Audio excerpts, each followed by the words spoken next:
الحمد لله حمدا كثيرا طيبا مباركا فيه مباركا عليه كما يحب ربنا ويرضى والصلاة والسلام على سيدنا محمد المصطفى اما بعد.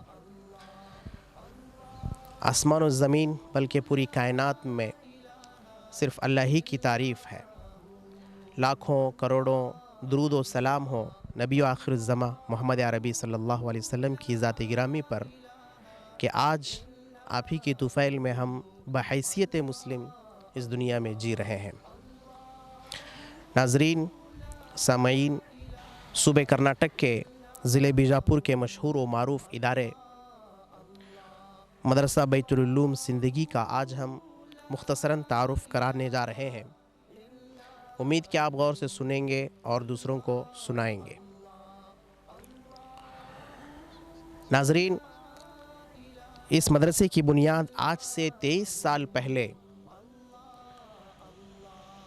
تقریباً سن 1998 میں شہر زندگی کی عیدگاہ مسجد نامی اللہ کے گھر میں رکھی گئی.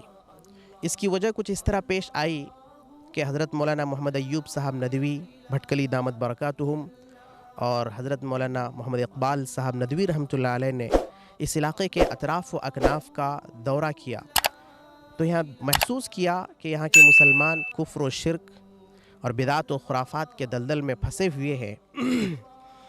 اس لیے یہاں ایک مینار نور قائم کیا جائے جو اس علاقے کے لیے یا اس علاقے کو دین و اسلام کی کرنوں سے جگمگائے اور یہ پورا علاقہ دین اور اسلام کی کرنوں سے جگمگا اٹھے.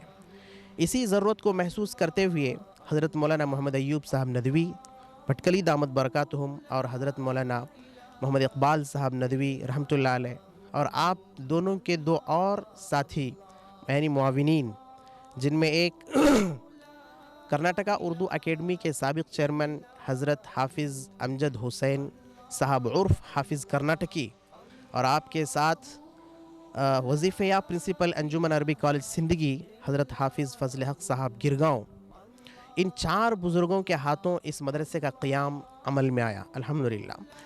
پھر سابق پرنسپل انجمن عربی کالج یعنی حضرت حافظ فضل حق صاحب کی نظامت میں 6 طلبہ اور ایک مخلص و محنتی استاد حضرت مولانا سید نور صاحب ندوی دامت برکاتہم کے ساتھ یہ مدرسہ اپنی منزل کی جانب رواں دواں ہوا. پھر چند ہی مہینوں میں جب طلبہ کی تعداد بڑھنے لگی تو مدرسے کی زمین جگہ کی قلت و کمی کی شکایت کرنے لگی. اسی کے پیش نظر شہر زندگی سے دور شہر زندگی سے 7 کلومیٹر کی دوری پر ایک عظیم الشان زمین خریدی گئی جس کا کل رقبہ اس وقت 44 ایکڑ تھا جو بعد میں بڑھ کر 50 ایکڑ ہو گیا. ناظرین، آج جہاں ہم کھڑے ہیں یہی وہ سرزمین ہے جہاں یہ مدرسہ بیت العلوم کے نام سے قائم ہے. اس میں کئی علمی شعبے ہیں جن میں شعبہ عالمیت، شعبہ دینیات، شعبہ حفظ، شعبہ computer. So we are taking enough time and enough practice we are providing students so that they will be able to do basic tasks. After they reach to the certain level, we are starting our main syllabus. Operating system we are using here is Windows 10 and it is the latest operating system out now. So شعبہ قرات، شعبہ تجوید، والضحى والليل إذا سجى ما ودعك ربك وما قلى وللآخرة خير لك من الأولى ولسوف يعطيك ربك فترضى. اور اسی طرح عصری علوم کے لیے بلکہ کرناٹکا بورڈ سے منظور شدہ ایل کے جی سے لے کر 1st to 10th تک کا ایک مستقل شعبہ بلکہ سنہ انگلش میڈیم نام سے ایک مستقل اسکول قائم کی گئی ہے جو جدید و قدیم کی ایک عظیم سنگم ہے۔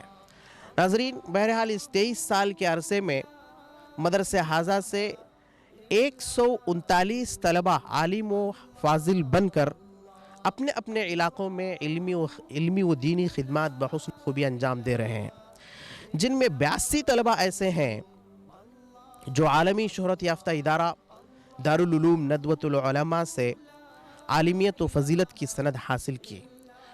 ان میں بھی 12 ایسے مفتیان اکرام ہیں جو اپنے اپنے علاقوں میں افتاء کے فرائض انجام دے رہے ہیں۔ اسی طرح 79 یعنی 79 طلبہ ایسے ہیں جنہوں نے حفظ قرآن مکمل کیا اور حافظ قرآن بن گئے، اور 2432 ایسے مستفیدین کی تعداد ہے جو مدرسہ حاضہ آئے اور انہوں نے اپنی نماز، قرآن، دعائیں اور اردو اور اسلامی و دینی ابتدائی جو معلومات ہیں اس کو حاصل کی۔ اسی طرح سے سمر کیمپ سے مستفید ہونے والے طلبہ کی تعداد تقریباً 750 ہے۔ اس کے علاوہ ناظرین، مدرسہ حاضہ میں علماء اکرام کے لیے ایک مستقل شعبہ قائم کیا گیا ہے جس میں علماء، حفاظ اور ائمہ کی تربیت کی جاتی ہے۔ تو اس طرح علماء 607 ایسے علماء ہیں جو اس شعبے سے مستفید ہو چکے ہیں۔ ناظرین، اس وقت مدرسہ حاضہ میں کل 300 طلبہ کے داخلے موجود ہیں جو طعام و قیام کے ساتھ یہاں رہتے ہیں، لیکن کورونا کی وجہ سے وہ کسی چھٹی پر ہیں۔ اس کے علاوہ مدرسہ حاضہ کو 24 ماہر اساتذہ کی خدمات حاصل ہیں جن کی رہائش کا انتظام کرتے ہوئے 26 اسٹاف کوارٹرز بنائے گئے ہیں۔ اس کے ساتھ ساتھ مدرسہ حاضہ میں پانی کی قلت اور کمی شدت سے محسوس کی جاتی تھی، تو اسی کمی کو دور کرنے کے لیے ماضی قریب میں تقریباً 3 ایکڑ زمین پر ایک عظیم الشان تالاب بنایا گیا ہے جس کی گہرائی تقریباً 70 فٹ ہے۔ اس کے علاوہ مدرسہ حاضہ میں ایک اسمارٹ کلاس ہے جس میں قرآن و حدیث اور فقہ و ادب اور دوسری تمام زبانوں کی لیٹسٹ انداز میں تعلیم دی جاتی ہے۔ اس کے علاوہ طلباء کی تحریری و تقریری صلاحیتوں میں اضافہ کرنے کے لیے مدرسہ حاضہ نے مختلف انجمنوں کو قائم کیا ہے بزم اصلاح اللسان اور بزم اقبال کے نام سے، جس میں بچے اپنی تقریری و تحریری صلاحیتوں کو بڑھاتے ہیں۔ اسی طرح طلباء کو فزیکل اعتبار سے فٹ رکھنے کے لیے مدرسہ حاضہ نے ایک عظیم الشان گراؤنڈ کا انتظام کیا ہے جس میں طلباء صبح و شام ورزش اور کھیلوں کے ذریعے سے اپنے آپ کو فٹ رکھتے ہیں۔ تو ناظرین، یہ ایک مختصر سی ارودات تھی۔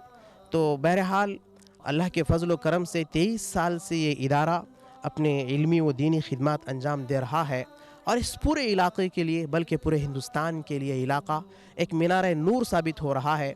ہم اللہ سے دعا کرتے ہیں کہ اللہ اس علاقے کی حاسدین کے حسد، شرین کے شر اور بری نظر والوں کی بری نظر سے اس کی حفاظت فرمائے، آمین یا رب العالمین۔ آخر میں ہم حضرت مولانا محمد ایوب صاحب ندوی بھٹکلی دامت برکاتہم اور حضرت حافظ فضل حق صاحب گرگاؤں کا دل کی گہرائیوں سے شکریہ ادا کرتے ہیں کہ آپ کی محنتوں اور کاوشوں سے اور اللہ کے فضل سے یہ ادارہ قائم و دائم ہے۔ ہم اللہ سے دعا کرتے ہیں کہ اللہ آپ کی عمروں میں برکت عطا فرمائے اور آپ کا سایہ تادیر ہم پر قائم و دائم فرمائے۔ اسی طرح ہم مرحوم مولانا اقبال صاحب ندوی کے حق میں بھی دعا کرتے ہیں کہ اللہ آپ کو اجر عظیم عطا فرمائے اور آپ کی کروٹ کروٹ مغفرت فرمائے اور اس ادارے کو آپ کے حق میں ایک صدقے جاریہ بنائے۔ اسی طرح ہم اپنے تمام اساتذہ، معاونین اور جو بھی اس مدرسے کو محبت سے دیکھتا ہے، ہم ان کے بہت ہی ممنون و مشکور ہیں، اور ہم آپ تمام کے حق میں اللہ کے حضور خیر کی دعا مانگتے ہیں۔ اللہ ہماری ان دعاؤں کو قبول فرمائے، آمین یا رب العالمین۔